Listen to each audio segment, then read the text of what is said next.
Cuando hay comunicación interauricular, se produce desdoblamiento fijo del segundo ciclo. A ver, ¿cuándo se produce el desdoblamiento del segundo ruido? ¿Cuál es el segundo ruido? El segundo ruido es el cierre de la sigmoide. ¿Cuándo se produce el desdoblamiento? Cuando hay inspira, cuando no inspira. No, aparte de eso. Patológico. Comunicación interauricular. No, pero en general. Siempre que una se cierra antes que la otra. Si hay desdoblamiento, quiere decir que no se cierra la otra. Ya, ¿y por qué se cerraría una antes que la otra? Siempre que hay más presión de un lado, la que hay más presión se queda antes. Cuando hay hipertensión pulmonar o cuando hay más presión de un lado, entonces se cierra un lado. ¿Qué hay en la salida?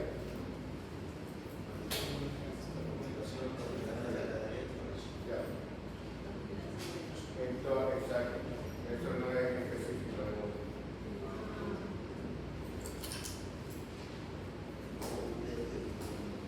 ¿Alguna otra pregunta? ¿No? ¿Seguimos por qué digo? Deberíamos de ver.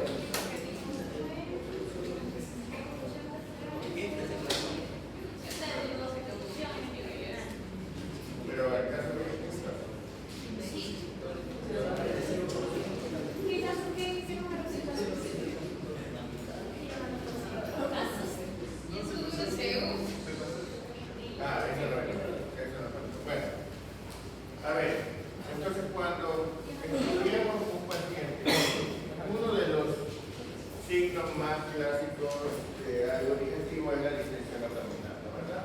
Que no necesariamente es digestivo, pero que es una de las cosas más frecuentes que encontramos en los digestivos. Pero la distensión abdominal, semiológicamente, no es solamente descrita como distensión, porque hay varios tipos de distensión abdominal. Entonces, antes de hacer diagnóstico diferencial, uno tiene que entender ese significado. Hay distensión abdominal. Cuando usted me dice, el paciente tiene distensión abdominal, no debe decir solamente eso, sino tiene distensión abdominal generalizada o tiene distensión abdominal localizada. Como que usted me diga, el paciente tiene edema, pero no es lo mismo que tenga edema en una pierna, nada más que tenga edema en todo el cuerpo, ¿verdad? O que tenga edema solo en el abdomen o solo en la cara. Entonces, así mismo, la distensión abdominal puede ser generalizada o localizada. Pero dentro de cada una también hay subdivisiones. La distensión abdominal generalizada puede ser a diferentes tensiones, ¿verdad? Puede ser con diferentes grados de tensión de la pared. Entonces hay lo que se llama el abdomen en obús. Obús es una palabra del idioma castellano que significa busquen en el diccionario qué significa obús. Obús. No es un bus, es un obús.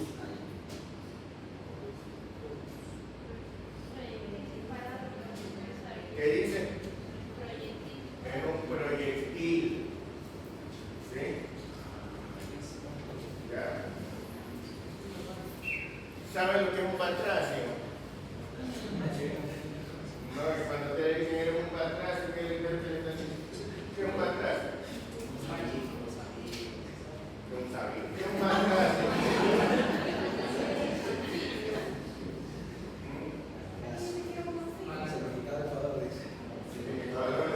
¿Qué significa un batracio? ¿Y qué es un anfibio? ¿Qué significa anfi? Anfi. El prefijo anfi, ¿qué significa? Porque así como se llama. ¿Qué significa anfi? Ambos lados. ¿Y qué es bio? Anfibios son los animales que no son ni terrícolas ni acuáticos completamente, sino que pueden vivir en tierra y en agua, ¿verdad? Pero atrás, y entre esos se encuentra la rana, ¿no?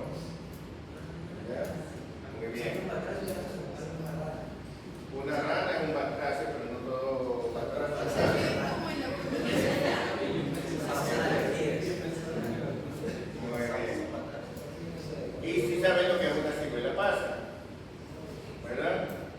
Ya, y sí saben que es prune belly. Bueno, vean qué significa prune belly. ¿Qué significa prune belly? ¿Qué significa prune?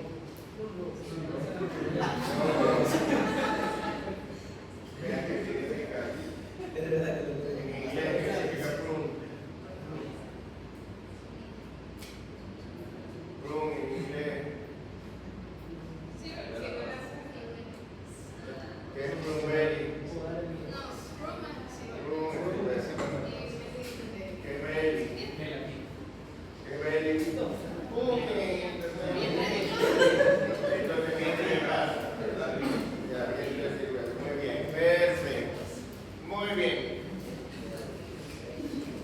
Cuando la distensión es localizada, ese puede ser en alguna parte específica del abdomen. Por ejemplo, la distensión solamente de la cámara gástrica, una distensión solamente arriba, la distensión solamente de la vejiga, es la distensión solamente en el hipogástrico, que es debajo del ombligo, ¿no? Lo que se llama el globo vesical. Y la distensión puede ser en algún sitio localizado, por ejemplo, en una masa de riñón, una masa de ovario, etc. ¿Verdad? Entonces, sigamos.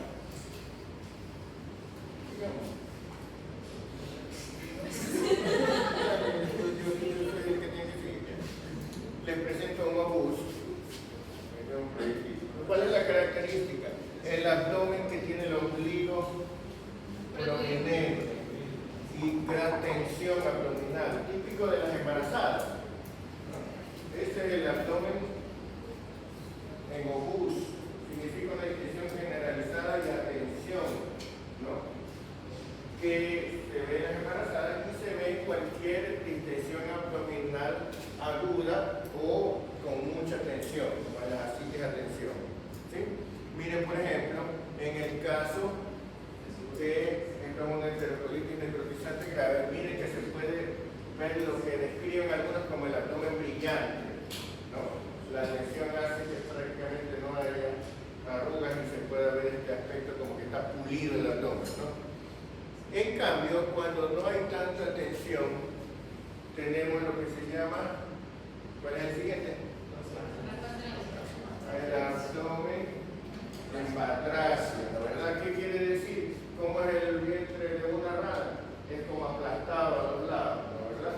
Es decir, tenemos una parte lateral aplastada, ¿no? ¿Ya? Esto es lo que se llama abdomen en batracio, pero el punto más extremo del abdomen en batracio es, ya no hace falta explicar por qué se llama ciruela pasa, ¿no? ¿Verdad? En prune belly. Eso se da ya cuando hay agenesia de los músculos de la pared abdominal. Entonces no solo que no hay tensión, sino que no hay nada que impida ver las asas intestinales, ver el abdomen desparramado como si fuera una funda de papa. ¿Ya? Nada más. Eso es el abdomen en ciruela pasa. ¿Sí?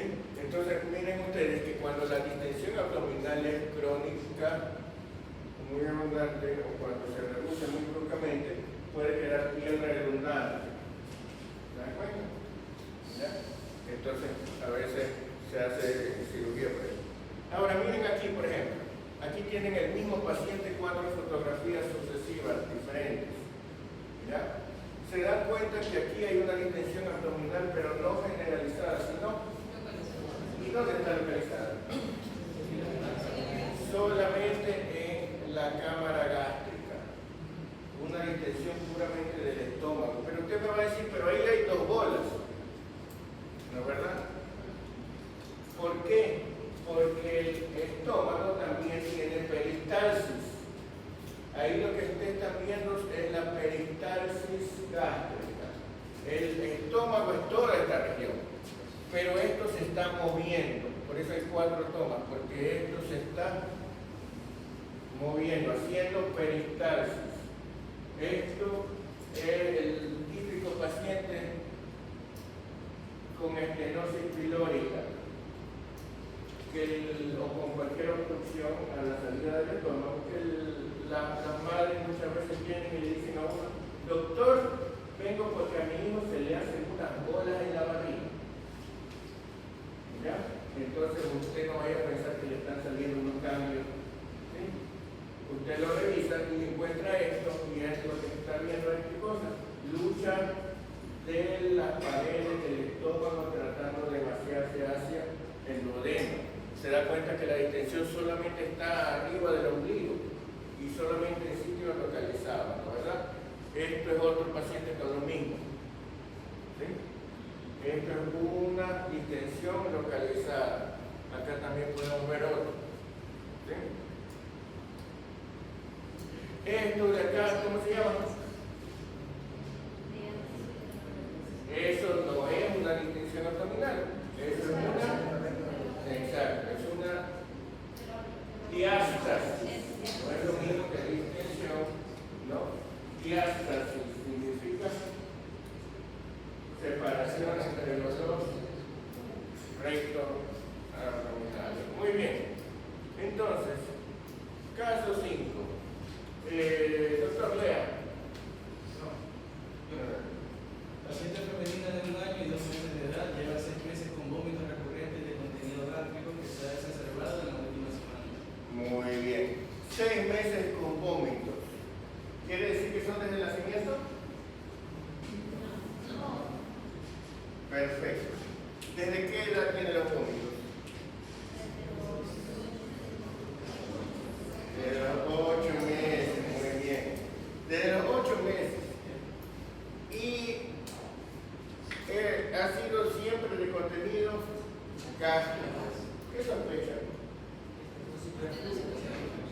Un paciente con estenosis pilórica siempre tiene vómitos de contenido gástrico. ¿Por qué? Porque la obstrucción está por encima de la ampolla de Bartter. Al estar por encima de la ampolla de Bartter, entonces nunca va a ser vómito bilioso, porque la bilis sale después de la obstrucción, ¿no? ¿Verdad? Lo cual quiere decir que podría ser una estenosis pilórica. ¿A qué edad suele comenzar los vómitos en una estenosis pilórica? Suele comenzar en la 3ª semana de vida, a veces un poquito más, a veces un poquito menos. ¿Aquí cuándo comenzaron? A los 8 meses. No es una estenosis pilórica. Eso no puede ser una estenosis pilórica, es demasiado tarde para ser una estenosis pilórica. ¿Sí? La obstrucción antes de la ampolla de Bartter no significa necesariamente en el píloro. Puede ser en el píloro, pero también puede ser en la primera porción del duodeno, puede ser en la segunda porción en la parte de arriba, o puede ser en el mismo estómago, ¿no? ¿Verdad? Aunque eso es un poco más raro, porque el estómago es una cavidad más amplia, que es más difícil de obstruir, pero es posible. ¿Sí? Entonces, Pero si fuera en el estómago, ¿cuál sería el contenido gástrico? claro, que es el estómago en la cavidad, si está obstruido en la mitad, igual el contenido gástrico es lo que está brutal. Ahora, si es que es a nivel del cardia, eso es una obstrucción que ya no va a dar vómito, porque el contenido ya no es gástrico, entonces por definición eso ya no es vómito, es contenido esofágico. ¿Ya? Eso es un pseudovómito. Eso es clasificado como disfagia. ¿Sí? ¿Ya? Pero puede parecer un vómito. ¿No? ¿Ya? Bueno, entonces, ¿qué podría ser? No hay más pruebas, no hay imágenes. Claro que hay más pruebas. La pregunta es, ¿qué primero hace posibilidades y luego pide las pruebas? ¿Qué podría ser?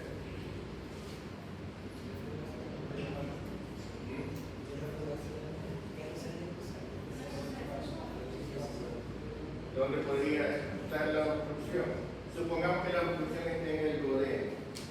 ¿Qué podría ser?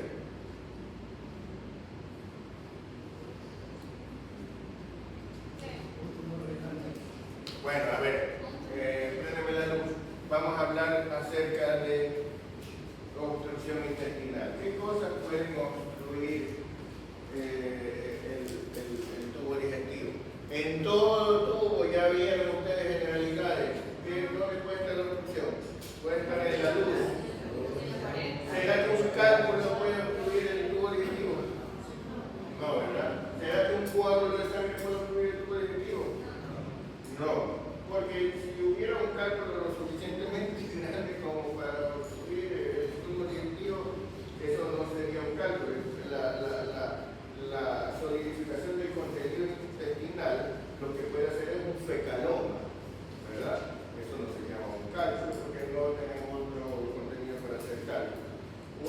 solidificación de un contenido anómalo podría ser un bezoar, ¿no, verdad?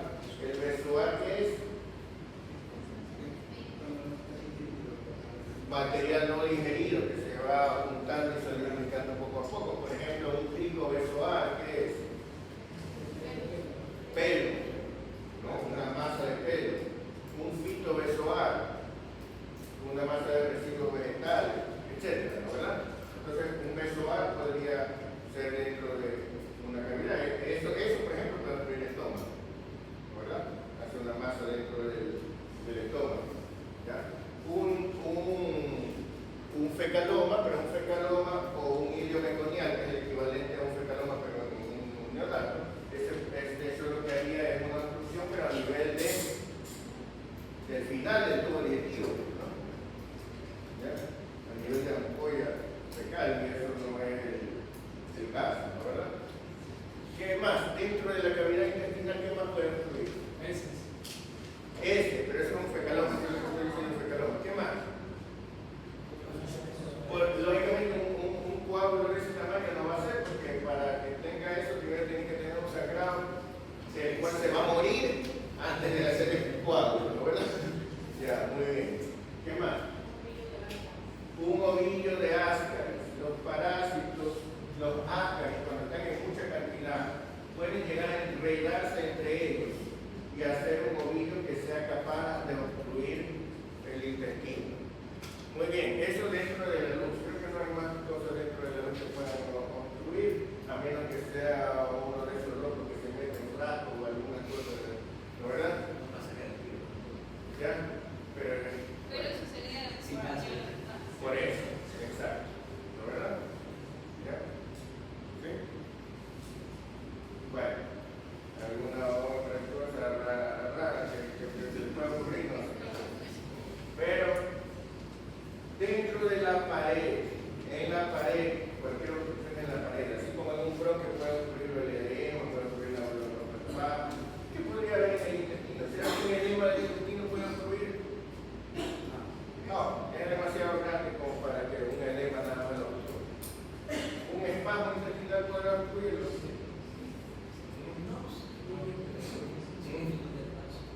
No, los espasmos intestinales no ocurren. Los espasmos intestinales producen cólicos y producen peritonitis, ¿no? Ya. ¿Qué más? Claro, pero eso no sería una obstrucción, ¿no, verdad? Sería un híleo, ¿verdad? Hablemos de obstrucciones primero, antes de hablar de híleo. Una hernia. Mire, cuando en la pared propiamente, ¿qué podría hacer? Podría ser algo congénito, que la pared sea estrecha de por sí, o sea, una estenosis, o que esté completamente cerrada, una atresia, ¿no, verdad? Ahora, hay atresia, hay lo que se llama atresias parciales. ¿Qué diferenciamos una atresia parcial de una estenosis? Porque uno diría debe ser lo mismo, ¿no? ¿Ya? En una atresia, en una estenosis, digamos que el intestino sea así. ¿Ya? Eso de manera congénita, no por espasmo. De manera congénita el intestino está un poco desarrollado, eso es una estenosis intestinal. En una atresia parcial, lo que puede haber es que dentro de la pared haya una membrana incompleta. Si es una membrana completa, es una atresia total, ¿no? Pero puede haber una membrana incompleta o una membrana perforada. ¿Sí me explico? O sea, como si hubiera aquí adentro un disco, pero no completamente formado. ¿Sí? Eso es una atresia parcial. ¿Sí?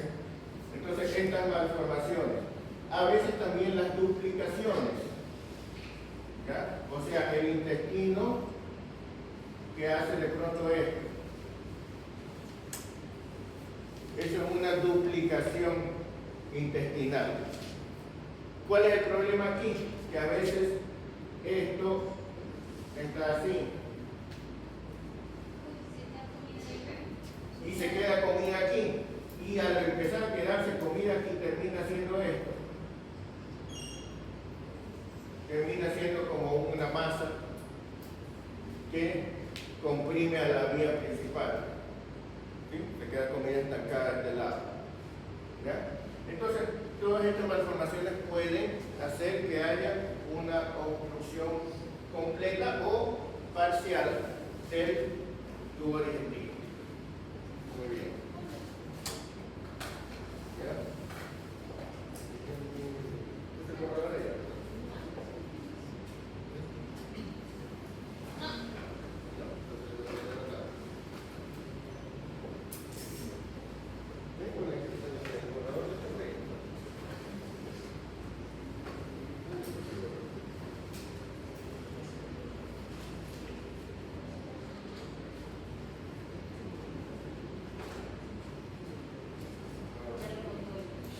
¿Dónde lo habremos dado?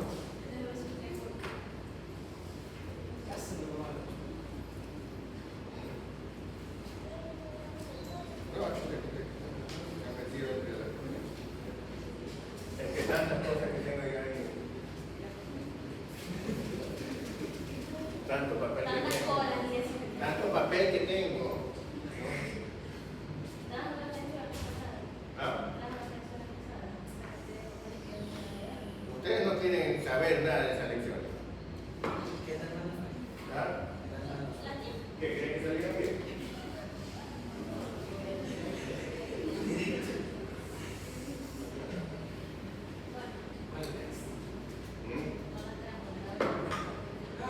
A mí me da vergüenza ajena de ver. ¿Ah?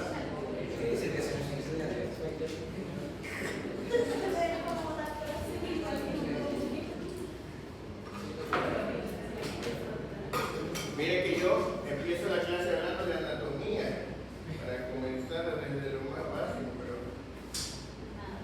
pero resulta que debía haber empezado desde cómo leer y escribir, caligrafía, ortografía, redacción, gramática, ¿no?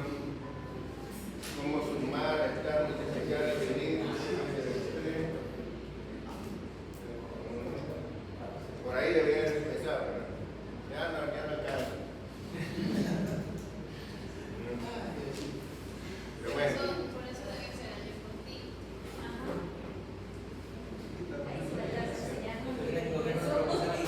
Sí, eso a nosotros no nos afecta si nosotros no vamos a estar.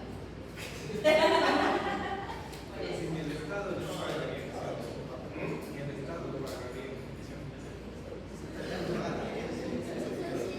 ¿Qué puede ser? A ver, en la pared también puede haber, eso como cosas congénitas, ¿verdad? Como cosas actividades puede haber también un tumor en la misma pared, en el grosor de la pared, ¿verdad? En ocasiones puede haber una estenosis adquirida después de un traumatismo en una cirugía, de algo que haya dejado una cicatriz, ¿no? Y algo que puede pasar con la pared intestinal y con todos los órganos que se pueden mover mucho es que se doble, ¿no, verdad? El simple hecho de cambiar de posición, de doblarse, se dobla una máquina, lo obstruye, ¿no, verdad? Que se doble, se puede doblar espontáneamente, se puede hacer una cosa que se llama un gólvulo, ¿no, verdad? También puede meterse la pared dentro, impaginación se llama eso, ¿no? Sucesión. Puede ver, como dicen, la tripa grande se come la tripa chiquita. ¿Ya? Todas esas cosas pueden producir una obstrucción. Y desde afuera lo puede comprimir cualquier cosa. Lo puede comprimir, pero para comprimir al intestino es un poco difícil porque el intestino se mueve, ¿no? Entonces tiene que ser algo o que anatómicamente lo rodee, como por ejemplo un páncreas anular, ¿no? O un anillo vascular, por ejemplo. O tiene que ser algo que sea demasiado grande, por ejemplo una adenopatía gigante que lo asfixie.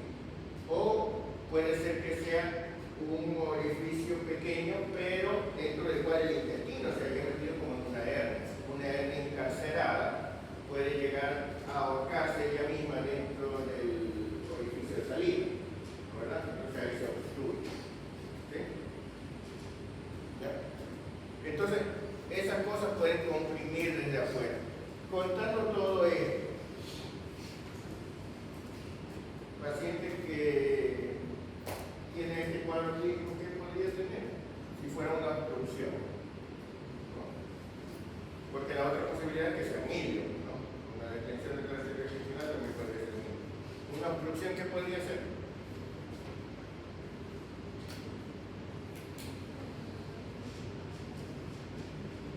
¿Cuáles son los síntomas y síntomas que a usted le permitirían pensar en una obstrucción intestinal?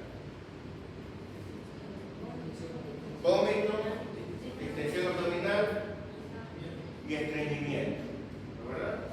Se detiene el tránsito digestivo, entonces se detiene, vomita y se estreñe. Eso es lo que hace. Pero ahí tenemos detención del tránsito digestivo, puede ser una obstrucción mecánica o puede ser un hígado, ¿no, verdad? Una detención fisiológica. Muy bien. Y la cosa que hace que sea más probable obstrucción que hígado es que haya lucha, ¿no, verdad? Lucha de asas, que haya cólicos o que haya peristaltismo visible. Así, ruidos hidroaéreos aumentados, están tratando de luchar. En cambio, cuando el hígado es total, los ruidos hidroaéreos están disminuidos, no hay cólicos y no hay lucha de asa visible. Todas esas cosas en el hígado total. El hígado parcial se puede parecer a la obstrucción mecánica, ¿no? Muy bien, aquí tenemos 6 meses. Como supongamos que ya sabemos que tenemos una obstrucción intestinal que está ahí. ¿Cómo vamos a buscar entre las diferentes causas? Pues, lo primero que tenemos que ver es dónde está la obstrucción o la detención del tránsito. Y una de las maneras de verlo es por el contenido del vómito. Ya dijimos que si es solo gástrico, la obstrucción debe estar antes de la ampolla hepática. Si es bilioso, debe estar después de la ampolla hepática. Y si es fecaloide, debe ser muy bajo, ¿no, verdad? Pero deben entender que siempre los vómitos van a comenzar siendo gástricos. Lo que pasa es que al repetirse los vómitos, si la obstrucción está después de la ampolla hepática, los vómitos llegarán a ser biliosos. Y si está muy baja después de ser gástrico y después de haber sido biliosos, al final van a ser fecaloides, ¿no, verdad? Pero se supone que usted debería identificar dónde quieren hacer fecaloides, ¿no? ¿Ya? Pero otra cosa es imagínense usted que yo veo una manguera y la veo así.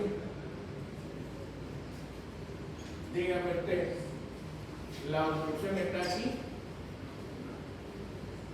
¿La obstrucción está acá o la obstrucción está aquí? 1, 2 o 3. ¿No, verdad? ¿Y cómo lo sé? Porque no veo el interior. ¿Cómo lo sé? Porque se dilata antes de la obstrucción, ¿verdad? Entonces, solamente viendo imágenes o incluso viendo el abdomen, yo puedo tener una idea de dónde está la obstrucción si veo hasta dónde está distendido, hasta dónde está dilatado. Por ejemplo, ustedes vieron en la estenosis pilórica, yo veo que solamente está dilatado la cámara gástrica, ¿verdad? Pero si yo veo una radiografía del abdomen, también puedo ver hasta dónde se ve dilatado. Entonces, tener una idea de por dónde más o menos está la obstrucción.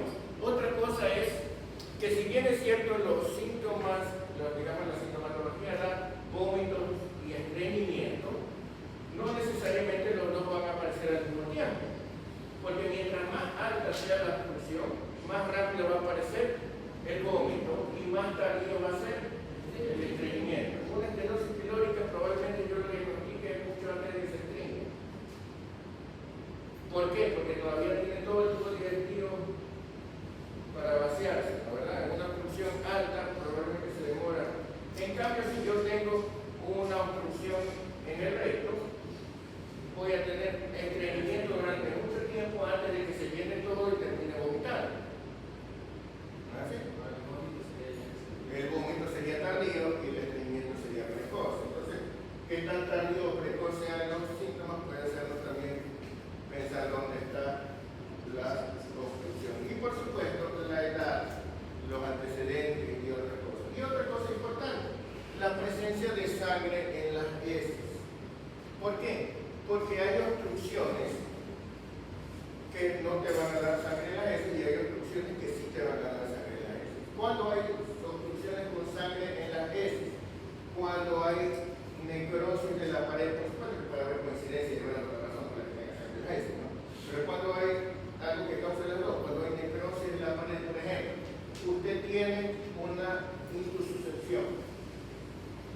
tiene un pólvulo o tiene una hernia encarcerada. ¿Qué pasa? Que no solamente que te tuerce la pared, sino que al torcerse la pared o aplastarse la pared, también se aplastan los vasos sanguíneos de la pared. Y cuando se aplastan los vasos sanguíneos de la pared, ¿qué pasa con la pared? Se necrosa. Si se necrosa la pared, se necrosa también la mucosa de la pared.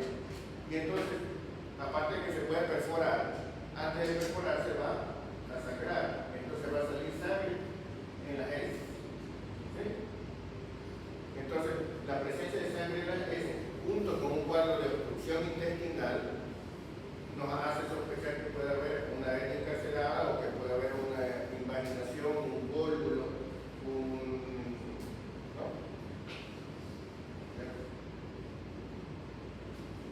¿Ok? Muy bien. Vamos a ver las imágenes. ¿Ya? A ver, doctora.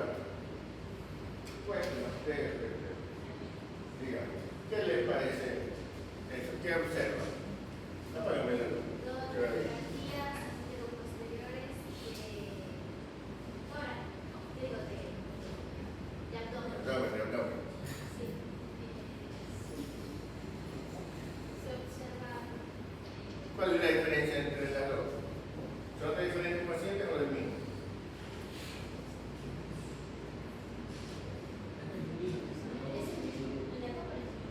Pero uno porque está en mis ¿Será porque ya no?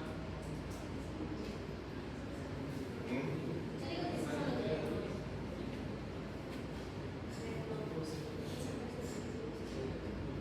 Ese mismo, pero no será que ya habrá aumentado.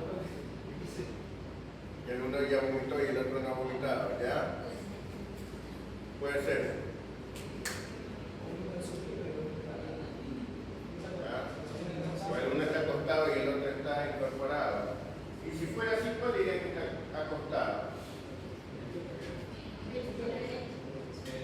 El de la... ¿Cuál derecha? Esta. Esta. Eso está acostado. Este está acostado. ¿Y por qué diría que este está acostado? Porque se va hacia arriba, o sea, hacia la parte anterior.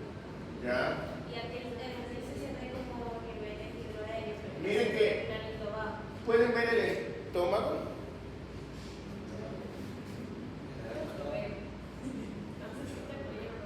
Pueden ver el estómago, obviamente nunca se ve, lo que se ve es aire en el estómago, ¿no verdad? ¿Pueden ver algo de aire en el estómago? Aquí se ve un poquito de aire en el estómago y acá también se ve un poquito de aire en el estómago, pero está aquí. ¿Sí ven?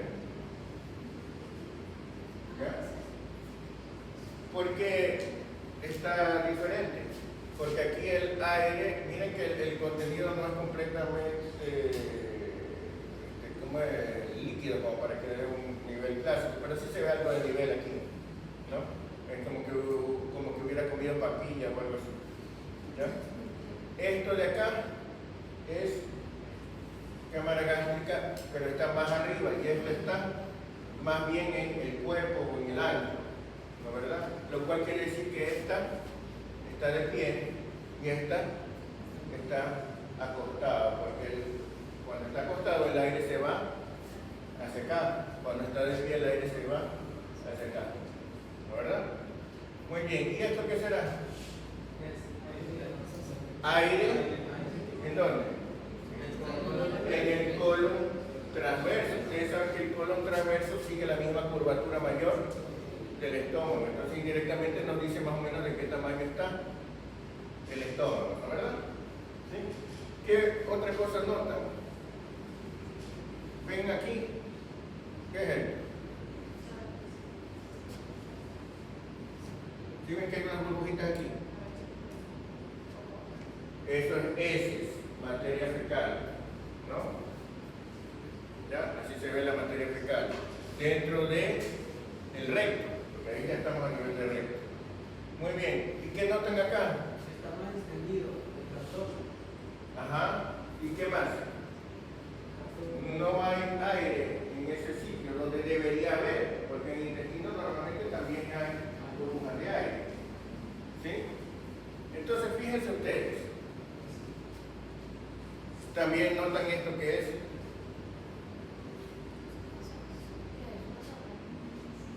una sonda, ¿no? ¿Verdad? Y esto, un electrodo, muy bien. ¿Y notan esto? ¿Qué es? La cabeza del fémur, ¿ya? Y notan que el íleo está separado del isquion y el pubis. Todavía no se han unido, ¿verdad? ¿Sí? Muy bien. Y notan el corazón en forma de bota con las notas. Ya. Este paciente entonces tiene disminución de la cantidad de aire en el intestino, ¿verdad? ¿Podríamos decir que tiene la cavidad gástrica dilatada? No, no podríamos decir que realmente está muy dilatada la cavidad gástrica, pero el problema es que no sabemos si acaba de vomitar o no, porque a veces cuando acaba de vomitar tampoco está muy dilatada, tampoco es que está muy pequeña, ¿no? Está de un tamaño moderado. Entonces, con esta radiografía, ¿qué podríamos decir? Podríamos decir que la obstrucción está en... ¿dónde? Descendente. En colon descendente, ¿verdad? Ahora, la cosa es, este paciente no tiene una obstrucción de colon descendente. Este paciente tiene vómitos durante... ¿cuántos meses ha tenido vómitos? 6 meses. 6 vómitos. Si tuviera una obstrucción de colon descendente, los vómitos hace rato que habían sido pecadores. Entonces no coincide, porque alguno podría decir, bueno, una vez, otra vez, ¿no? Lo que pasa es que el paciente tenía aire en todo el intestino. En el momento en que se hace la obstrucción, que se hace por arriba de la ampolla de Vater, porque ya ustedes saben que la obstrucción arriba de la ampolla de Vater, porque con tantos meses de vómitos y que ninguno sea bilioso, que la obstrucción está por arriba de la ampolla de Vater. ¿Qué es lo que pasa? Que se ha ido vaciando progresivamente el aire, ¿verdad? Imagínense, si estamos sacando el aire poco a poco, se hace una obstrucción, ¿qué pasa? El aire se va yendo, ¿no, verdad? A medida que empieza la peristalsis se va vaciando el intestino de aire. ¿Qué se vaciará primero? ¿El intestino delgado o el grueso? El delgado. ¿Por qué? Porque primero se vacía el grueso, claro, pero el delgado le manda al grueso. Entonces lo primero que usted ve vacío, sin aire, es el delgado. ¿Me explico? ¿Ya? Entonces, ¿qué es lo que pasa? Que ya ha llegado a vaciarse prácticamente todo el intestino delgado y el colon ascendente, y el aire que está aquí era el aire que estaba en el intestino delgado, que recién está pasando al intestino grueso. ¿Sí? La obstrucción está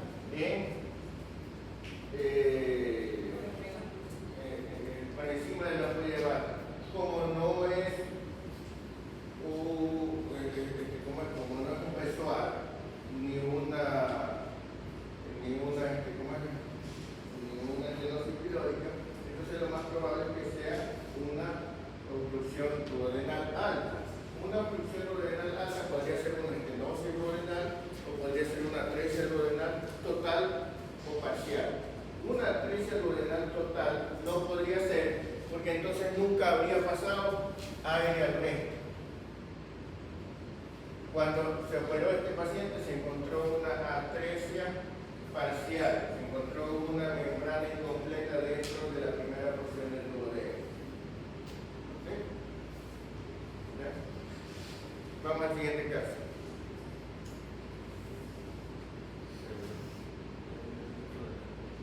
Aquí. Lactante de 4 meses con vómitos recurrentes desde su nacimiento, todo el contenido gástrico. Lógicamente que esto es desde el nacimiento y todo el contenido gástrico.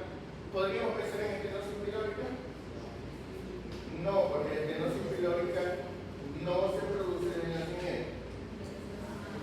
¿Sí? Tiene que pasar un tiempo para que se hipertrofie el píloro. ¿Sí? Entonces, lo que podría ser es una atresia pilórica, ¿no verdad? O una obstrucción congénita, una congénita. ¿Sí? Pero, cuando nosotros hacemos diagnóstico diferencial de vómito, cuando hacemos diagnóstico diferencial de vómito, ¿qué es lo primero que hay que hacer? Ver si de verdad es vómito. ¿Y qué es lo primero que uno tiene que diferenciar con los supuestos vómitos desde el nacimiento? Lo primero que tiene que diferenciar es el reflujo, ¿verdad? Porque uno tiene que diferenciar que no sea togemetizante, que no sea linfático, que no sea esa cosa, pero en los recién nacidos que aparentemente vomitan, lo primero que hay que diferenciar es reflujo. ¿Sí? ¿Y cómo lo diferenciamos? Viendo si es cuando está acostado o cuando ya está en la barriga y solo allí, porque si es en todo momento, más probable que sea vómito. El reflujo, cuando ya decidimos que el reflujo puede ser fisiológico o patológico, ¿y cómo diferenciamos ambos?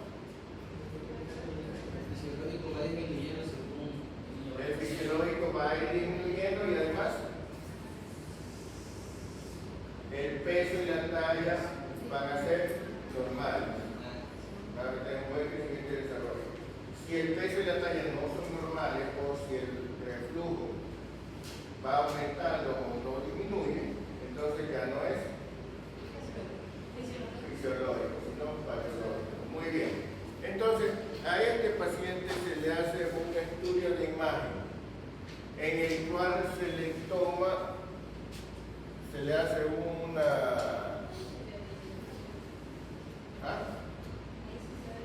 ahí sí se ve bien la cámara grande.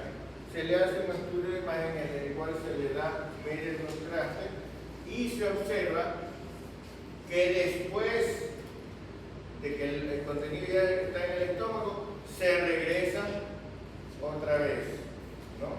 Esto es un paciente que tiene 25 minutos después de haber ingerido, se le regresa la comida al esófago, ¿no verdad? Entonces esto probablemente es un reflujo gastroesofágico. Este paciente no tiene otros datos para obtener vómito y conforme continuamos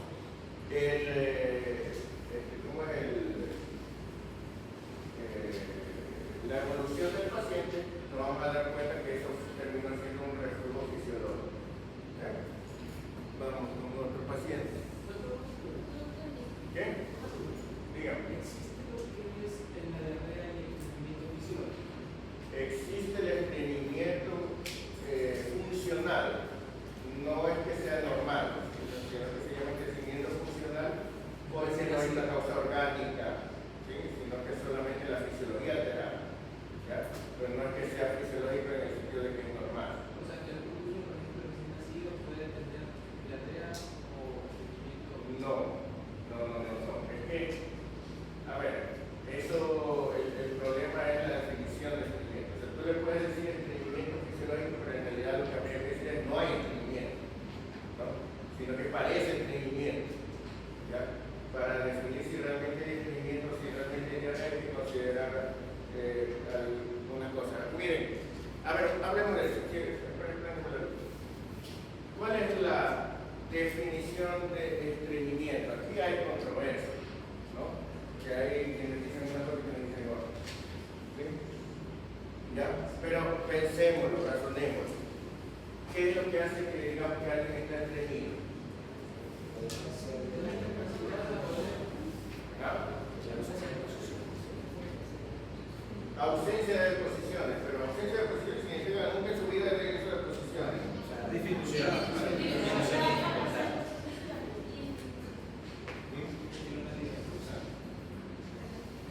¿Y cómo sabemos que hay dificultad para hacer posiciones? Porque pujan mucho.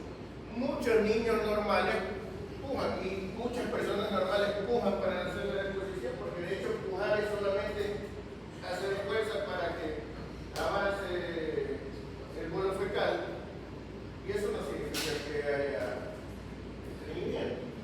De hecho, hay niños que se ponen rojos, de amarillo, morado, y no están estreñidos. Es normal tener que empujar para un empujar, ¿no? Para él es una novedad, entonces para él es así. ¿Sí? No por el hecho de empujar, de ponerse rojo y de cogerse y hacer eso, significa que está estreñido. ¿Ya? Con eso puede estar haciendo de posiciones normales. Ahora, ¿cómo sabemos que está estreñido? ¿Qué significa que las heces sean muy duras? Que han estado mucho tiempo aquí, ¿no verdad? Entonces, la consistencia de las heces es uno de los mejores indicadores de cuánto tiempo han estado las heces aquí. Entonces, mientras más duras, más podríamos decir que esto realmente es estreñimiento, ha estado ahí acumulándose más tiempo del que debería estar, ¿no verdad? ¿Sí? Muy bien. ¿Qué otra cosa? ¿La frecuencia tendrá que ver? La pregunta es, ¿qué es lo normal? ¿No? Eso es lo controvertido, porque cuando usted dice que es lo normal, hay personas adultas que hacen popó 3 veces al día o 4 veces al día y cada vez que comen hacen popó.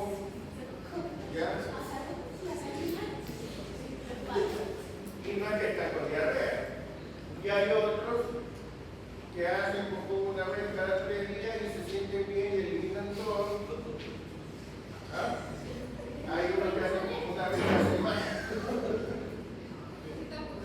Bueno, cada 2 días, 3 días. ¿Sí? Y no es lo mismo dependiendo de lo que uno coma, ¿no? ¿Verdad? Entonces, no es tan confiable decir, porque tendríamos que considerar no solamente las veces, sino eso, compararlo con qué es lo que ha comido y qué es lo normal en él y todo eso. Entonces, uno podría tomarlo en cuenta, pero es algo menos confiable en sí mismo, como dato aislado, ¿verdad? ¿Ya? ¿Cuál es el problema con el estreñimiento? O sea, ¿qué problema hay en estar estreñido? Hay gente que vive estreñida y feliz. Hay estreñida feliz. ¿Cuál es el problema de estar estreñido?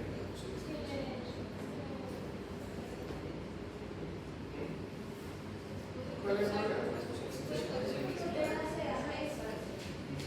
Un problema es que las heces duras pueden raspar las márgenes anales y producir dolor, producir sangrado, ayudar a que haya más estreñimiento como círculo vicioso, porque al haber dolor la persona decide aguantarse porque se duele, sobre todo los niños, ¿no? Como me duele, entonces me aguanto, y como me aguanto, me estreño más, y como me estreño más, se endurece más y me termina doliendo más, es un círculo vicioso, ¿no? ¿Ya? Muy bien, entonces ese es un criterio para estreñimiento, el hecho de que haya dolor al defecar, no que haya que empujar, sino que haya dolor o que haya fisuras anales, ¿no? Porque una fisura anal también puede ser en un caso de diarrea, porque es ácido, pero fisuras anales por ser muy dura, el paso de ser muy duro, ¿no verdad? ¿Ya? ¿Qué más? ¿Qué otro problema hay que tener? Si no fuera por el dolor, no habría problema. Los cólicos, que eso puede terminar haciendo una obstrucción intestinal, puede terminar acumulándose tanto que se haga un fecaloma y eso produce una obstrucción intestinal, ¿no verdad? Porque llega un momento en que ya no duele, pero tampoco es posible sacarlo. No duele porque no pasa, ¿no? ¿Sí? También puede producir cólicos, porque el resto del intestino está tratando de moverse para sacarlo, ¿verdad? Entonces, los cólicos, el dolor al defecar, el sangrado al defecar, las fisuras anales, ¿sí? Esos son los problemas del estreñimiento. Y lógicamente, teóricamente, el hecho de tener basura acumulada le va a hacer daño. cantidad exagerada, que tengamos una obstrucción completa, por ejemplo, una persona que usted tenía por 20 días, que tenga una distensión abdominal, pero aquí ya ha hecho un síndrome de obstrucción intestinal. ¿Sí? Es muy difícil que una persona con un estreñimiento simple de los comunes tenga realmente problemas por toxinas acumuladas, porque esas toxinas no están en el organismo, están en la luz del intestino, ¿verdad? Entonces, es posible, pero es muy difícil que eso realmente pase, ¿no? Eso pasa ya cuando estamos en cuadros crónicos y graves con obstrucción intestinal. ¿Ya? Por eso es lo que produce la toxina, pero solamente cuando hay ya cuadro grave. No. Eso es raro que ocurra. Eso se produce, pero se produce en casos muy graves. ¿Qué?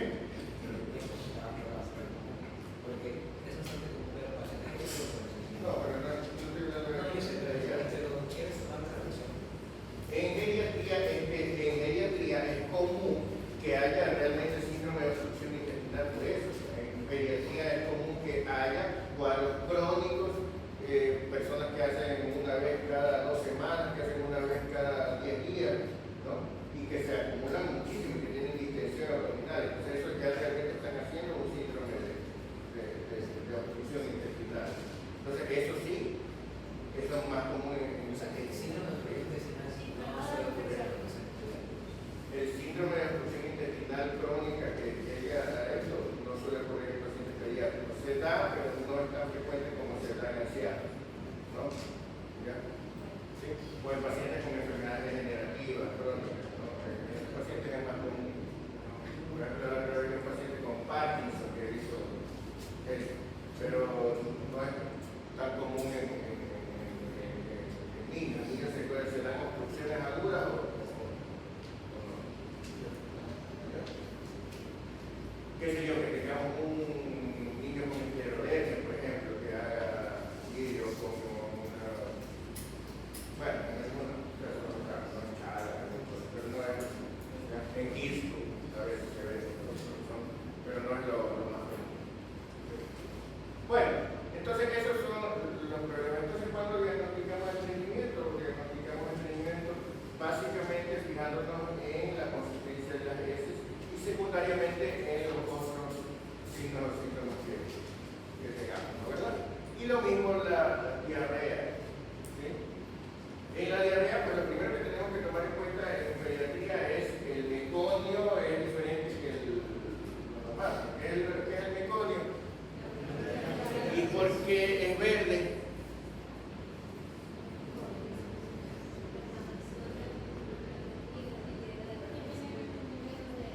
La pregunta es, primero, ¿por qué las heces normales no son verdes? ¿Por qué en el adulto las heces son cafés?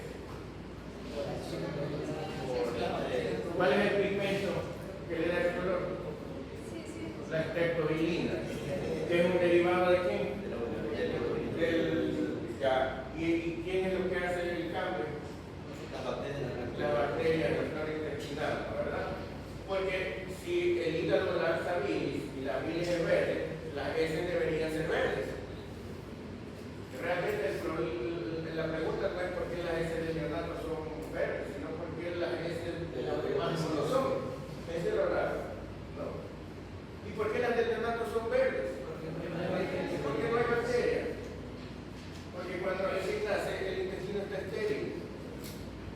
Recién con las primeras alimentaciones va a empezar a colonizarse, va a tener flora bacteriana. Por eso en los primeros es verde y luego se va haciendo poco a poco lo que se llama heces de transición, ¿no? ¿Verdad? Hasta que llegamos al color marrón, ¿no? ¿Verdad?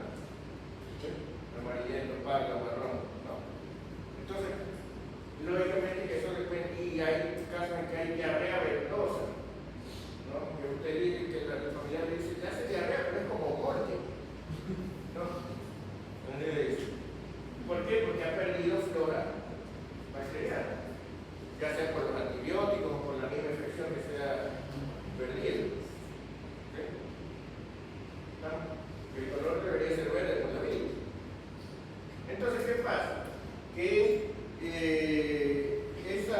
esa consistencia va a variar también según la alimentación, ¿no verdad? ¿Qué es lo que hace que la consistencia sea más blanda o más dura? La cantidad de agua que haya en las heces. Cuando usted tiene estreñimiento, ¿qué le recomiendan comer o tomar? ¿Le recomiendan tomar agua? ¿Le recomiendan comer fibra? Ambas cosas, ¿verdad? Frutas. ¿Qué más?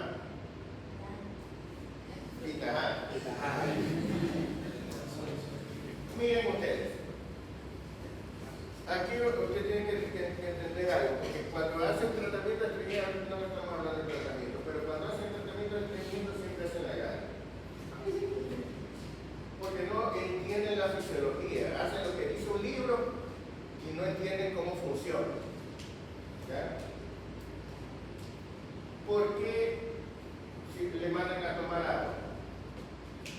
Porque las heces tienen que ser blandas. Y para que sea blanda tiene que tener agua. Eso quiere decir que si usted se toma 2 litros de agua, ¿le va a dar diarrea? No. ¿Y por qué no?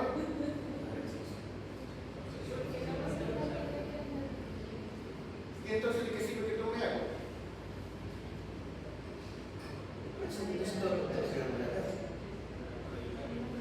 Se supone que tomando más agua las heces se van a hacer más blandas. Entonces, si usted toma un exceso de agua, las heces le van a hacer diarrea. ¿Por qué no tiene diarrea cuando toma mucha agua? Porque esa agua se absorbe. Y entonces, ¿por qué se ablandaría si usted toma menos agua? Si esa agua se va a absorber. El problema no es cuánta agua usted tome, el problema es cuánta agua llega hasta las heces. Y no llega, pues. ¿No es que se absorbe?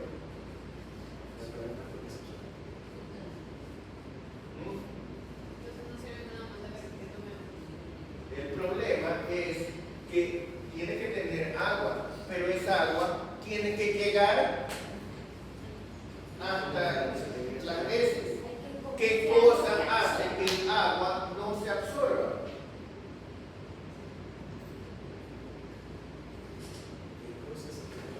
¿Qué cosa hace que el agua no se absorba? Porque llega a las heces, ¿verdad? ¿Qué cosa hace que el agua no se absorba? ¿Qué es lo que hace que el agua no se absorba? Estamos hablando del agua. Del agua que usted ingiere. Si todo el agua se ingiriera, entonces las heces llegarían completamente secas y usted estaría comiendo siempre. Pero no se absorbe todo el agua. ¿Qué es lo que impide que se absorba todo el agua? ¿Qué es lo que hace que el agua no se absorba? Porque el intestino es mecánicamente todo lo que llega absorbe. ¿Qué es lo que hace que se quede una parte del agua dentro del intestino y no se la absorba? Vamos, ustedes, fisiólogos, bioquímicos. ¿Qué es lo que hace que no se absorba? ¿Cómo que no se absorbe? Claro que se absorbe. Se absorbe la mayor parte por los derechos. Por eso, pero se absorbe. ¿Qué es lo que hace que no se absorba todo?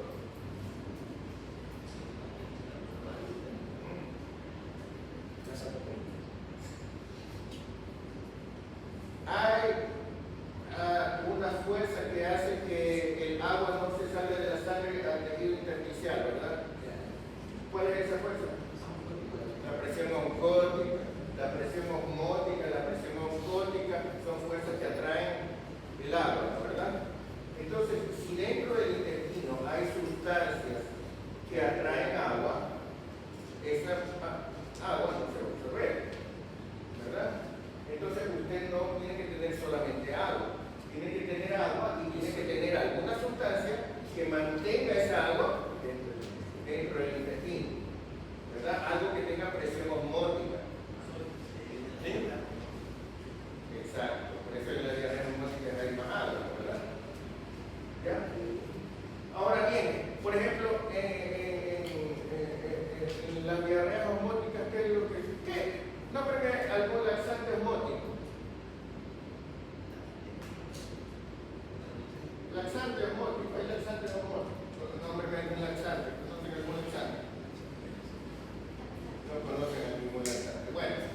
La lactulosa, por ejemplo, que ustedes nunca seguramente han estudiado, porque jamás en la vida han visto tratamiento de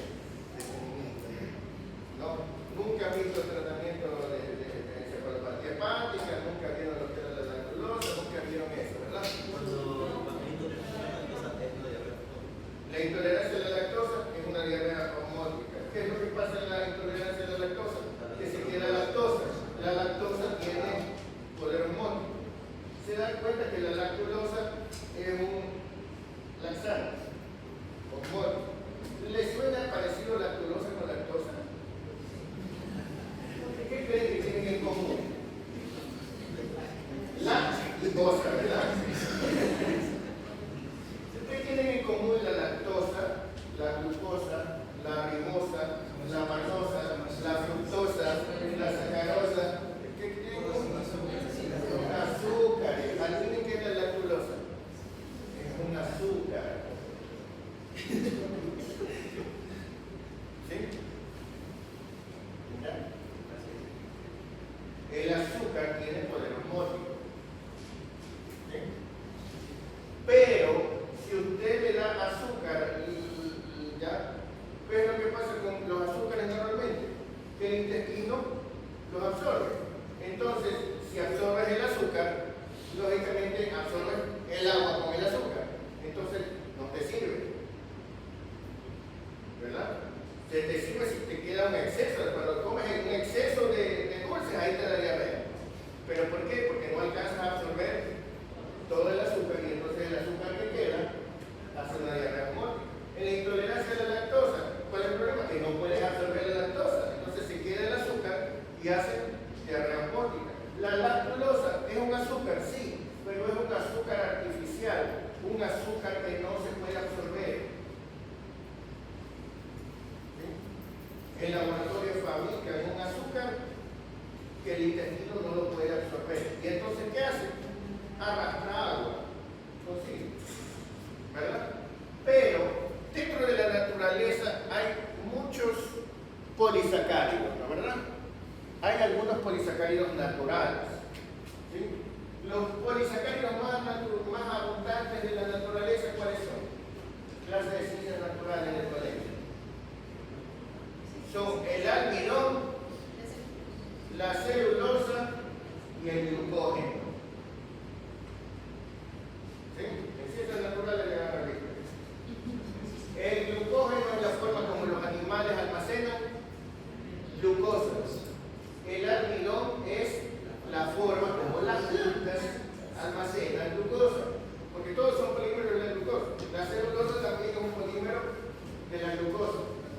¿Sí? Pero la celulosa no es una forma de almacenamiento. La celulosa está en las plantas también, pero es parte de su estructura física. ¿Ya? La celulosa está en los tallos, en las hojas, en las cáscaras de las frutas, etc. ¿Sí? Esa es la celulosa. La digestión del almidón es relativamente fácil. La digestión del glucógeno es relativamente fácil. La digestión de la celulosa es mucho más difícil y más larga. ¿Sí? Los herbívoros que comen plantas, que comen celulosa, ¿ya? ¿Sí? Ustedes deben haber visto esos memes que dicen: ¿cómo es posible que me digan que coma vegetales para estar flaco? Miren a los animales que comen vegetales. Ahí está la vaca, el hipopótamo, el elefante, el buey. ¿Sí o no? En cambio, miren a los que comen carne. El guepardo, ¿te das cuenta? ¿Ya? ¿Por qué son gordísimos y son vegetarianos? ¿Ah?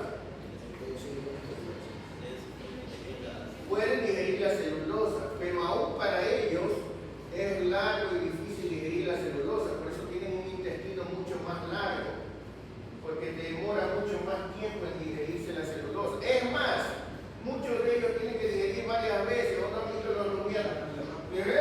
Lo vuelven a revisar, lo vuelven a masticar, lo vuelven a funcionar. Y si ustedes se dan cuenta, muchos vegetarianos, muchos animales herbívoros pequeños, que no son así, porque inmensos, son pequeños, pero coprófalos. O sea, digieren 2 veces igual. Se come su propia caca para volver a digerir. ¿Sí? Porque con una pasada no alcanzó, hay que pasarla 2 veces.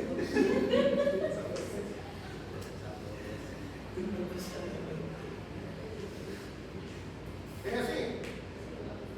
¿Ya? Para ellos es difícil. Para nosotros no es que es difícil digerir la celulosa, para nosotros es imposible. Nosotros no tenemos la maquinaria enzimática necesaria para digerir celulosa. Por eso usted se trae un choclo entero y así mismo como entró, sale. Y no es que sale medio digerido, sale enterito, igualito, tal como entró.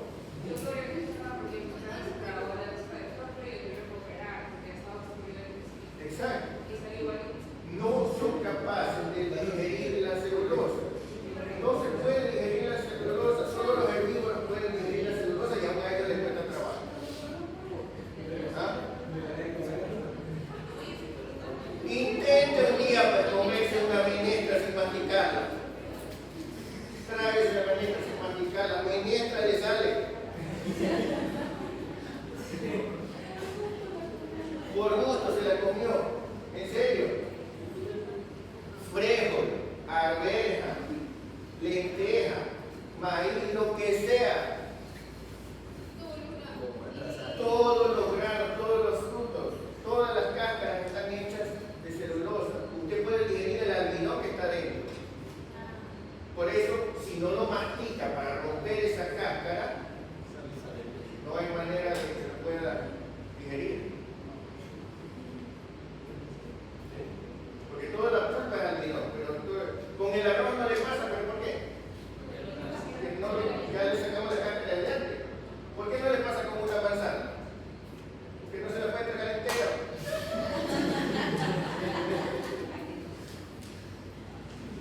¿Verdad? ¿Sí? Todas esas cosas son celulosas, eso no se puede digerir, no lo absorbe.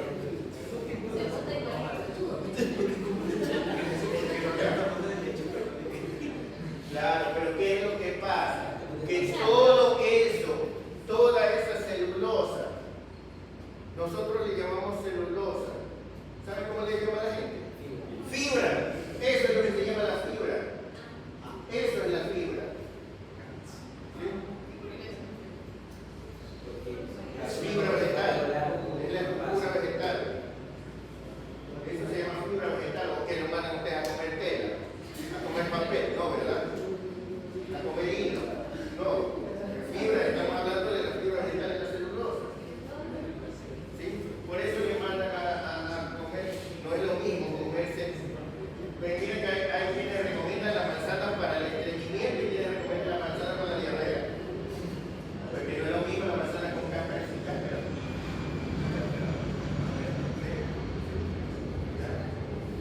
La fibra está en las cáscaras, la fibra está en los vegetales. Y es importante comer fibra vegetal, no porque se lo vaya a absorber, sino porque eso es lo que mantiene el líquido dentro. Y el líquido es importante para que se pueda digerir bien el resto. Porque si el alimento está muy seco, ¿cómo hace el jugo digestivo para meterse entre el resto? No es tan fácil. No es igual calentar un pollo o un pavo completo que calentar un pavo hecho trocitos. Se calienta mucho más rápido cuando está hecho trocitos. Cuando está entero lo tiene que dejar horas y horas en el horno, ¿sí o no? ¿Ya? ¿Por qué? Porque tiene que empezar por calentarse lo de afuera, luego lo de en medio, luego lo de más adentro, lo de adentro, y llega al centro, ¿sí o no? Porque si no, si usted lo intenta calentar muy rápido, lo quema y por dentro le queda crudo igual, ¿sí o no? Cosa que no pasa si usted lo ha partido. ¿No es así? ¿Sí o no? Lo mismo pasa con las enzimas digestivas. Si usted no masticara y se tragara la comida entera, ¿qué pasaría? Que los jugos digestivos atacarían la comida igual. Supongamos que no es celulosa sino almidón, la atacaría, pero tendría que empezar por lo de afuera, lo de dentro, entonces se demoraría muchísimo más. ¿Sí?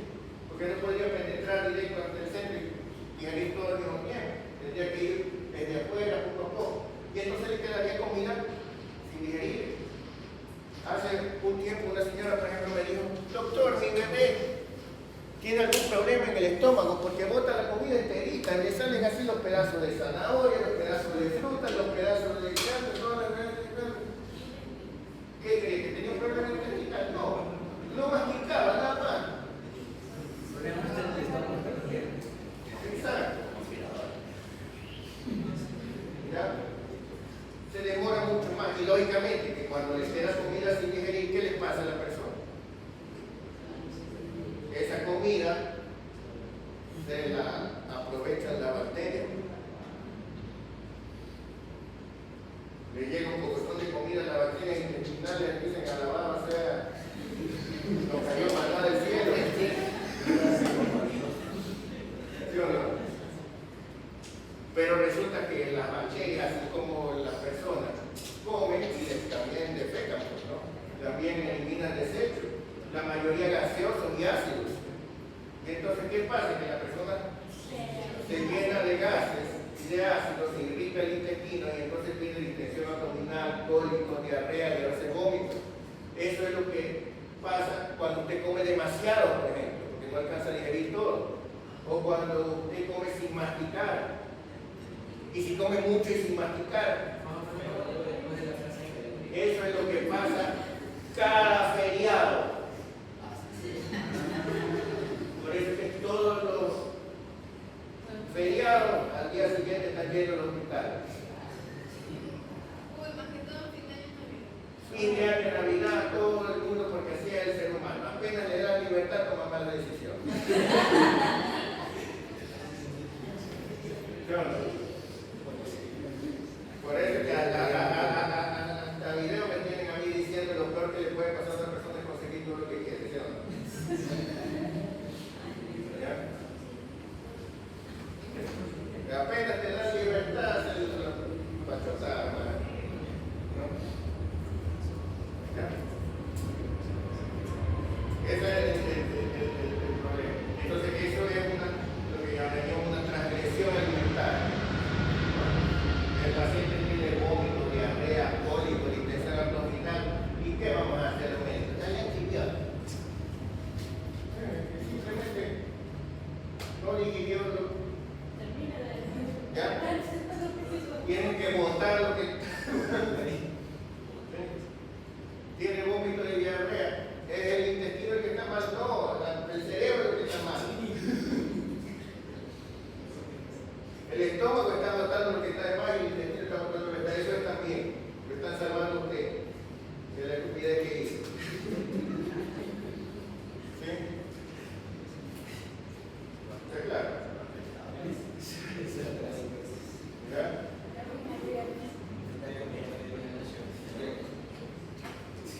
Por eso, ustedes quieren estar bien, disfruten, pero no exageren. ¿Ya? Coman hasta saciarse, hasta repletarse. Mastiquen. ¿Está claro? ¿Ya? Entonces, ¿qué pasa? Que eso es lo que hace. Esa es la fisiología digestiva. ¿No? Si usted lo entiende, entonces, ¿qué pasa cuando hay estreñimiento? Usted tiene que prevenir el estreñimiento, ¿cómo? Evitando, no dándole exceso de líquido, porque no es cuestión de decirle: tómese 10 vasos de agua, porque lo que va a hacer es hacer orinar. Lo que tiene que hacer es que no se deshidrate, ¿no, verdad? Que tome suficiente líquido y que tome suficiente fibras como para que ese líquido se quede en el intestino, ¿no, verdad? Entonces ahí previene, pero una cosa es prevenir y otra cosa es tratar. Porque ¿qué pasa cuando usted come fibra y toma agua? Que forma un bolo que es más grande, porque tiene más agua y más fibra y las dos cosas hacen volumen, y más blando, y por lo tanto es más fácil de expulsar. Pero si usted ya tenía estreñimiento y por lo tanto ya tiene heces duras acumuladas, ¿qué hace poniéndole detrás de la cola un montón de heces blancas. ¿Ya? Si no es tanto el estreñimiento, a lo mejor lo empujan y sale. Pero si no logra, lo que va a producir es cólicos.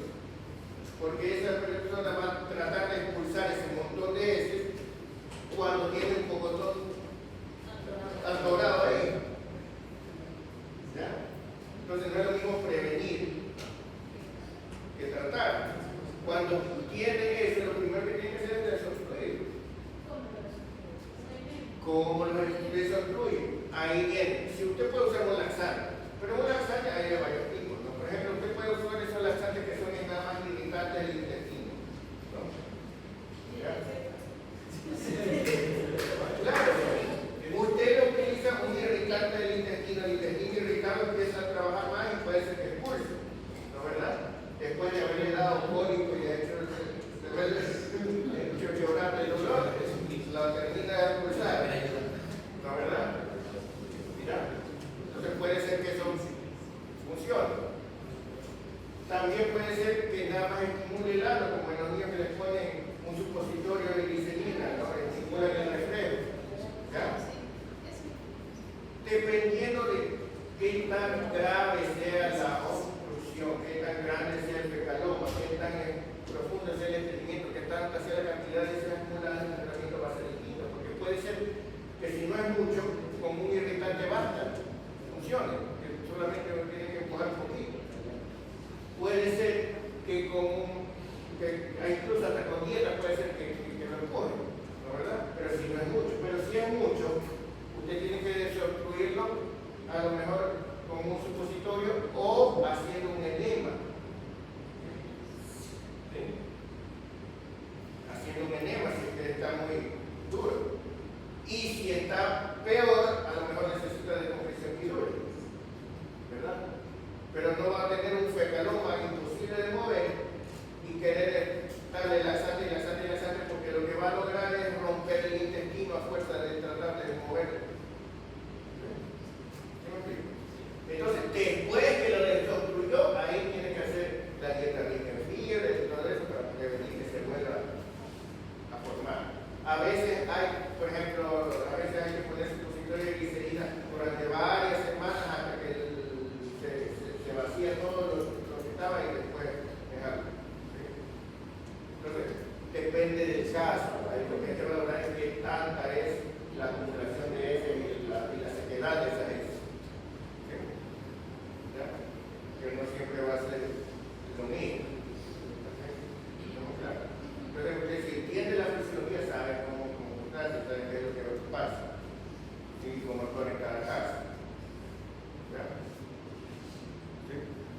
Bueno, en este caso tenemos una lactante femenina de 9 meses con un cuadro clínico agudo con irritabilidad y vómitos, que primero eran de contenido gástrico y luego bilioso, lo cual quiere decir que la detención del tránsito está más allá de la ampolla de Barker.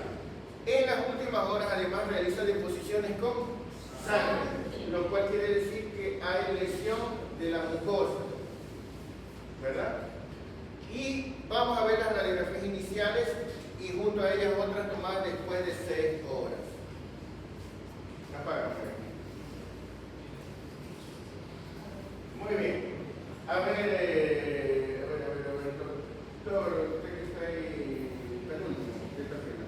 Coméntenos.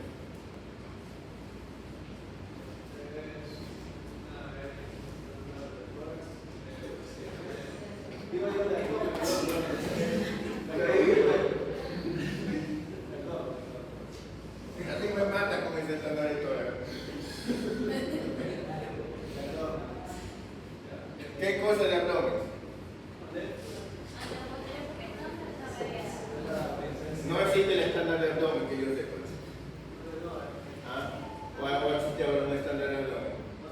Si yo no haya estudiado. Bueno, ¿qué es? Hay simple el abdomen.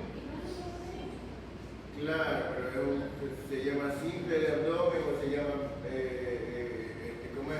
Anteroposteriores estando de pie o estando de cúbito, ¿qué es? ¿Cómo está?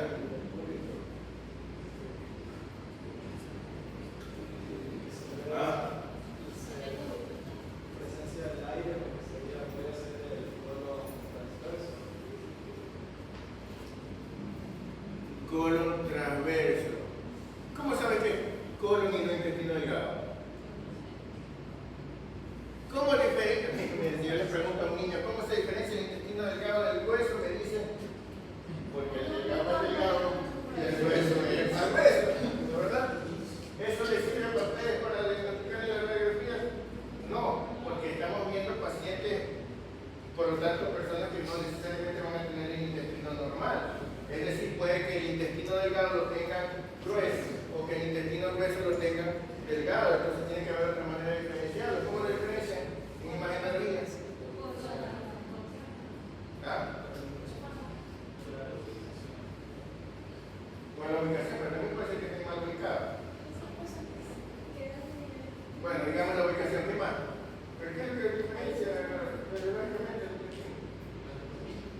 El intestino grueso tiene áustras, el intestino delgado solo tiene válvulas coniventes, ¿no, verdad?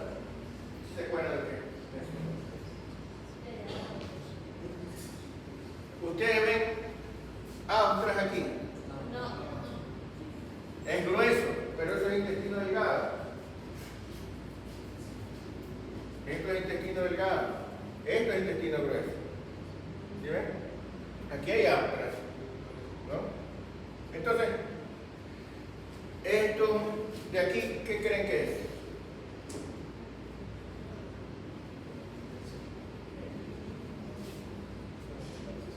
¿Ah? Es colon, pero ¿qué colon es? Esto es el colon transverso. Este es el colon descendente. Este es el ángulo esplénico. Acuérdense que el colon transverso es móvil. El colon transverso usted lo puede tener así o lo puede tener así. No siempre es como está en las figuritas que estudian que está aquí, cuadradito. No, usted lo puede tener así y el sigmoide lo puede tener enredado aquí. Es móvil. ¿Ya? Bueno, entonces, ¿qué encontramos en esta radiografía?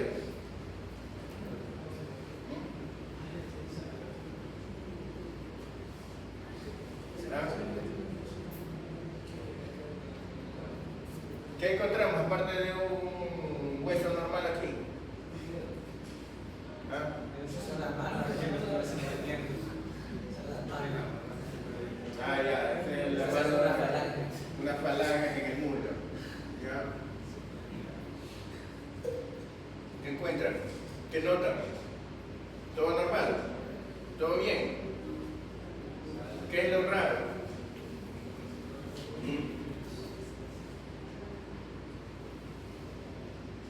¿Qué es lo raro? ¿No? Los cirujanos a eso le dicen mala distribución de aire. ¿A qué se refiere con eso? ¿Ah? El aire no está bien repartido. ¿Ah? ¿Dónde falta aire? Falta aire en la parte inferior, ¿no, verdad? Vamos a ver 6 horas después.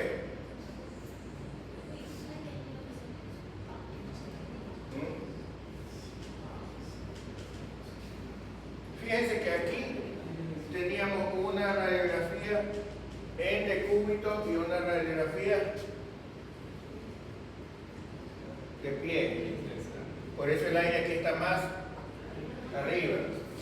Y acá tenemos el mismo paciente 6 horas después. ¿Qué notan? Las asas intestinales están más dilatadas. ¿Sí? ¿Es intestino grueso o delgado? Delgado. Bueno, y algo de grueso, pero básicamente delgado, ¿verdad? ¿Sí? Aunque usted lo ve grueso, eso no tiene astra, entonces es intestino delgado. Muy bien. Ahora, ¿dónde estará la obstrucción más o menos? si usted ve la radiografía, ¿cómo sabe usted dónde está la obstrucción? Porque hasta donde está dilatado tiene... ¿no? ¿Dónde está la obstrucción? ¿Usted dice que está en el modelo? ¿En el yeyuno? Esa obstrucción tiene que estar... ¿Ve el colon dilatado? ¿Ah? ¿Ve el colon dilatado? No, ¿verdad? Entonces, esa obstrucción debe estar o en hilo terminal o en colon ascendente. ¿La verdad? ¿Sí o no? Muy bien. Con una obstrucción a ese nivel, ¿y cuál era el cuadro clínico? ¿Cómo el cuadro clínico? Hasta ahí, cuadro de obstrucción intestinal. Pero, aparte de obstrucción intestinal, ¿qué más hay? Sangre, dos datos importantes, sangre y edad 9 meses. ¿Sí? ¿Por qué? Porque según la edad hay cosas que son más frecuentes. Y cuando hay sangre hay cosas, ¿qué cosas nos dan sangre? Obstrucción intestinal y sangre. ¿Ah? Fíjense ustedes, préndeme la luz. Que se estén cruzando la... Que se estén necrosando, es decir, que estén aplastados los vasos sanguíneos, las arterias. Entonces, ¿eso se da en qué caso? Cuando está doblado, ¿y cuándo está doblado? En el bólvulo. ¿Qué más? En la imaginación, en las hernias encarceradas. Las hernias encarceradas, salvo algunas raras que son hernias internas, por ejemplo, la hernia de Windows y cosas así. Las hernias encarceradas se notan desde afuera, desde la hernia. Entonces nos quedaría bólvulo e insuficiencia. Las imágenes, ¿se acuerdan las imágenes radiológicas del bólvulo de imaginación? ¿Ah? La imagen del bólvulo es en granos de café, ¿verdad? Dos masas así pegadas una con la otra. ¿Tenemos esa imagen aquí? No. En la intususcepción o imaginación, ¿qué es lo que pasa? Las tripas grandes se meten dentro del otro. ¿Dónde es el sitio más frecuente de la imaginación? De la intususcepción. Lo más frecuente es que el íleo se meta en el colon ascendente. ¿Cuál es la edad más frecuente? Los lactantes, hasta los 2 años. La causa más frecuente de obstrucción intestinal en los lactantes es la intususcepción o invaginación intestinal. ¿Sí? Cuando ustedes leen el cuadro clínico encuentran, por ejemplo, masa abdominal. Cuando ustedes palpan muchas veces encuentran, ¿qué pasa? Encuentran una masa en forma de salchicha, de salchichón. ¿Por qué? Porque está el intestino metido dentro de sí mismo. Entonces es una masa cilíndrica. Y además encuentran heces, que le llaman heces en jalea de grosella. ¿Qué es jalea de grosella? ¿Qué es una jalea? Una mermelada. ¿Y qué es la grosella? ¿Y de qué color es la mermelada de grosella? La mermelada. Sí, se calienta, se pone marroncita. Claro, es marrón. Ajá. Esto son heces con sangre, pero heces con sangre mezclada en las heces.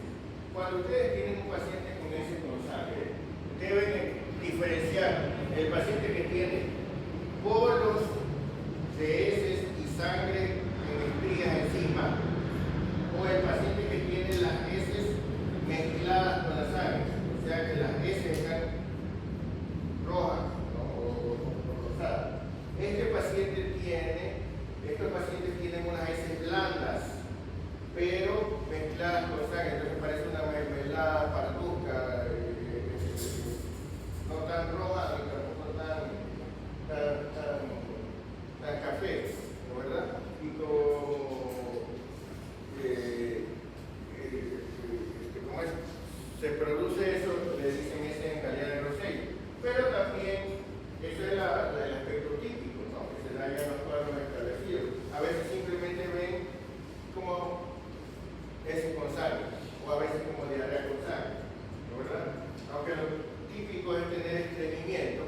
pero en el momento en que se da recién la intususcepción, el organismo reflejo trata de botar el resto, ¿no? Y entonces se produce. Por eso cuando hablamos de estreñimiento, muchas veces hablamos de estreñimiento puro, pero a veces hay estreñimiento mezclado con diarrea, ¿no? Pero si hay ambas cosas, entonces hay que ver qué predomina. Si predomina la diarrea, si predomina el estreñimiento, ¿no? A veces hay, por ejemplo, un tapón de ese, pero el resto trata de vencer y pasa diarrea alrededor, ¿no? Entonces se produce. Bueno, en todo caso, esto es un cuadro de intususcepción o imaginación. ¿Ah? No, aquí no tengo el mejor. ¿Ya? Niño de 2 años de edad que tiene dolor abdominal cólico, estreñimiento y vómitos, inicialmente de contenido gástrico y luego bilioso. ¿Qué debemos pensar? Debajo de la puede llegar mate. Vamos a ver. ¿Qué debemos pensar ahora? Hay una obsesión hasta el intestino descendente, de hecho.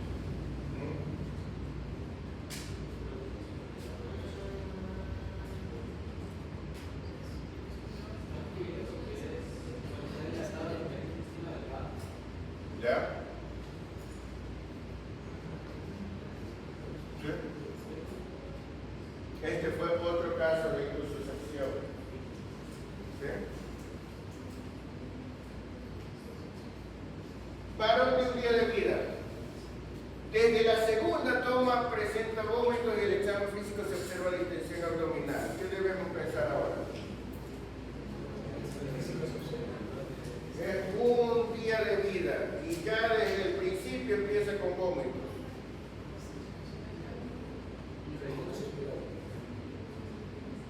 Una estenosis pilórica muy pronto.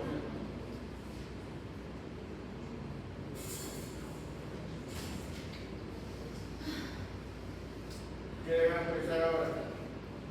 ¿Dónde está la obstrucción?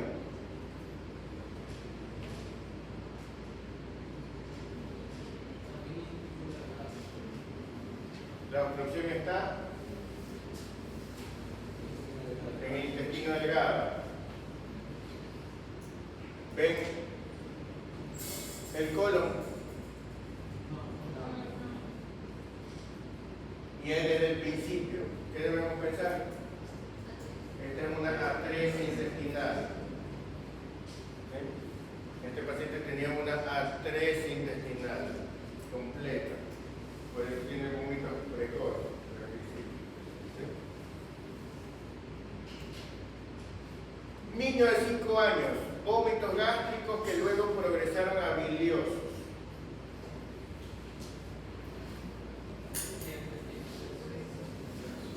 ¿Dónde está la obstrucción? En el intestino delgado. El intestino grueso se ve, pero no se lo ve dilatado. Ese es el tamaño normal del intestino grueso, ¿no es verdad? El intestino delgado, por otra parte, se lo ve raro. Casi no se lo ve, se ve unos poquitos pedazos de aire por aquí, ¿no es verdad? ¿Ya? ¿Qué creen que tenía este paciente?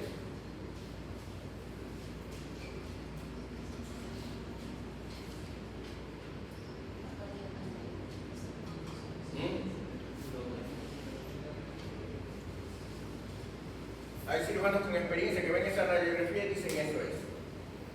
Solo viendo ese aspecto de la radiografía.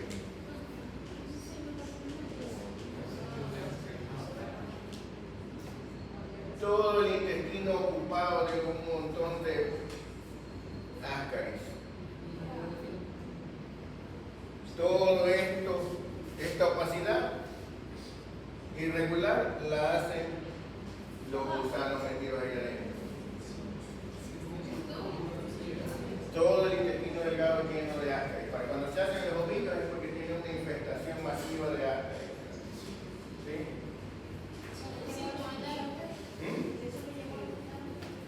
Claro. Y les llegará a ustedes.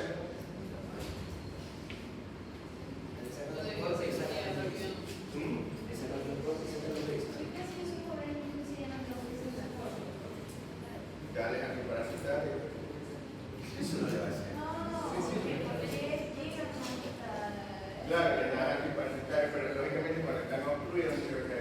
para sacarle ¿no? Porque todo eso digo, sacar de la vida. No, me entendí la pregunta. Que por qué llegan a tener eso. De la misma manera que llegan a tener parásitos, descuidándose. ¿Ah? A punto de comer tierra.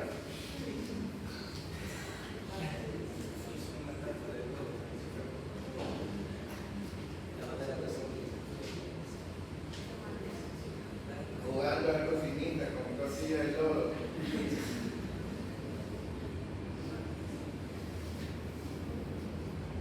¿Ya? Así llegan. ¿Sí? Aquí en Ecuador. ¿Ya? ¿Ya? Y entonces este paciente tendrá eosinofilia. Préndeme la luz. Los pacientes presentan eosinofilia en ¿qué casos? Las más frecuentes son las alergias y las parasitosis, ¿no verdad? ¿Ya? Pero deben saber una cosa. Este paciente o muchos pacientes con parasitosis, incluso con parasitosis masiva, no tienen eosinofilia. ¿Ya? ¿Sí? ¿Por qué? Porque la eosinofilia se produce cuando el parásito invade tejidos, no cuando el parásito está en la luz intestinal. ¿Ya? Para que produzca una reacción de la médula, tiene que haberse puesto en contacto con el tejido, con la sangre, para que reconozcan la piel y produzcan. Pero cuando el parásito está simple y llanamente en el interior, viviendo en la luz intestinal, la sangre no se da ni por enterada. Puede tener un montón de parásitos y no tener eosinofilia. ¿Ya? Las eosinofilias por parásitos son eosinofilias mucho mayores incluso que las por alergia. O sea, si usted tiene parásitos, usted puede tener eosinófilos, qué sé yo, de 25%. Si usted tiene alergia, le da a lo mejor 8%, 10%, ¿verdad? Pero le da en parasitosis invasiva.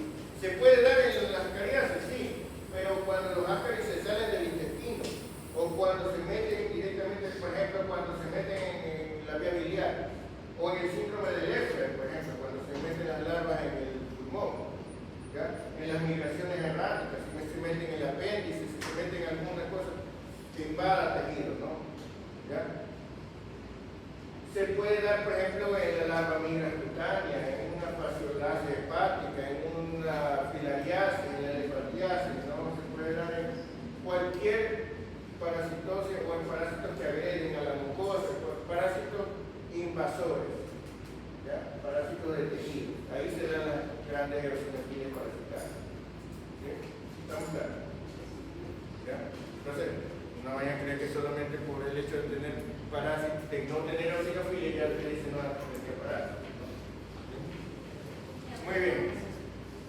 ¿Ya quieren ir al receso? Bueno, ya vayan al receso.